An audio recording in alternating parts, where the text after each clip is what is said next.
প্রায় 2 দশক পর বরিশাল সফরে বিএনপি চেয়ারম্যান তারেক রহমান নগরীর বেলস পার্ক ময়দানে জনসভায় বক্তব্য দেবেন তিনি। এরই মধ্যে খণ্ড খণ্ড মিছিল নিয়ে জনসভাস্থলে উপস্থিত হয়েছেন বিভিন্ন জেলা ও উপজেলার নেতাকর্মীরা। কিছুক্ষণের মধ্যে সমাবেশে যোগ দেবেন তারেক রহমান। বরিশালে জনসভা শেষে ফরিদপুরে সরকারি রাজেন্দ্র কলেজ মাঠে নির্বাচনী জনসভায় প্রধান অতিথির বক্তব্য রাখবেন তিনি। এ সময় বৃহত্তর ফরিদপুরের 5 জেলা ফরিদপুর, রাজবাড়ী, গোপালগঞ্জ, মাদারীপুর ও শরীয়তপুরে দলটির মনোনীত সংসদ সদস্য প্রার্থীদের পরিচয় করিয়ে দেবেন তিনি।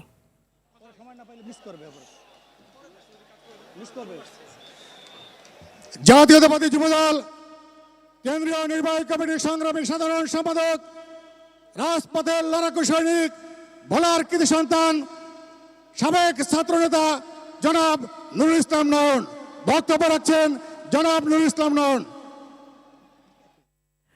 বরিশাল নগরীর বেলস পার্ক ময়দানে জনসভাস্থল থেকে সরাসরি যুক্ত হচ্ছেন সহকর্মী শামীম চৌধুরী। আমরা সরাসরি চলে যাচ্ছি সেখানে। শামীম, কিছুক্ষণ আগেই তারেক রহমান বরিশালের মাটি ছুঁয়েছেন। জানাবেন যে কতক্ষণ লাগতে পারে তার সমাবেশ স্থলে পৌঁছতে এবং তার আগমনকে কেন্দ্র করে বরিশালের যে দলীয় নেতাকর্মী রয়েছেন তারা কি বলছেন? আগমন উপলক্ষে বেলা 11:10 বিএনপি চেয়ারম্যান তারেক রহমান ঢাকা থেকে হেলিকপ্টারে করে বরিশালের উদ্দেশ্যে ইতিমধ্যে রওনা দিয়েছেন। তিনি কিছুক্ষণের মধ্যে হয়তোবা এই বরিশালের বেলস পার্ক জনসভায় পৌঁছাবেন এবং তিনি এখানে বরিশালের 21টি আসনের যারা আছেন ভোটার এখানে এসে জড়ো হয়েছেন বিএনপি নেতাকর্মী সহ সবার উদ্দেশ্যে উনি বক্তৃতা দিবেন এবং উনি দিক নির্দেশনা দিবেন।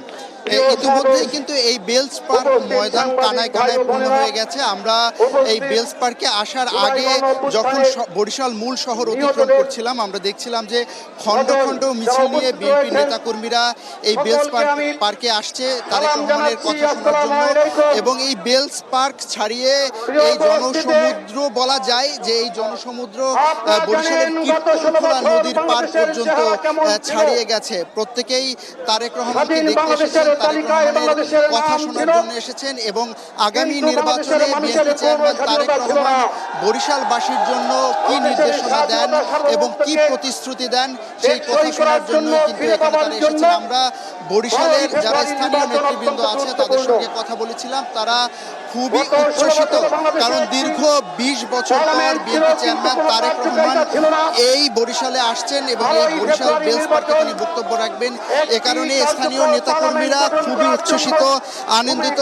তারা চাইছেন তারেক রহমান এখানে এসে দিক নির্দেশনামূলক যে বক্তব্য দিবেন আগামী নির্বাচনকে সামনে রেখে সেই নির্দেশনা তারা পালন করবেন এবং যে নির্দেশনা তারা দিবেন সেই নির্দেশনা তারা এখানে শুনবেন। এবং যেহেতু এখানে বরিশাল বিভাগের 6টি জেলার 21টি আসনের সংসদীয় আসনের ভোটাররা এখানে আসবেন, সেহেতু এই ভোটাররা এবং এই 6 জেলার 21টি আসনের নেতৃবৃন্দরাও এখানে এসে উপস্থিত হয়েছেন। তারা এখান থেকে তাদের তারেক রহমানের দিক নির্দেশনামূলক বক্তব্য শুনবেন এবং এলাকায় যাবেন। এলাকায় গিয়ে কিন্তু তারা তারেক রহমান কি নির্দেশনা দিয়েছেন আগামী নির্বাচনকে সামনে রেখে সেটাই কিন্তু তারা ভোটারদের কাছে তুলে ধরবেন, জনগণের কাছে তুলে ধরবেন।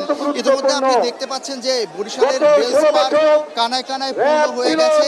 এখানে যেমন নেতাকর্মীরা এসেছেন সাধারণ জনগণ এবং সাধারণ জনগণের পাশাপাশি উৎসুক মানুষজন এখানে এসে ভিড় করেছেন। আমরা দেখেছি যে শুধুমাত্র এখানে পুরুষরা নয়, একটা বিশাল অংশের নারীরাও এখানে এসেছেন তারেক রহমানের বক্তব্য শোনার জন্য এবং তারেক রহমান কি দিক নির্দেশনামূলক বক্তব্য এখানে প্রদান করেন সেটি শোনার জন্য।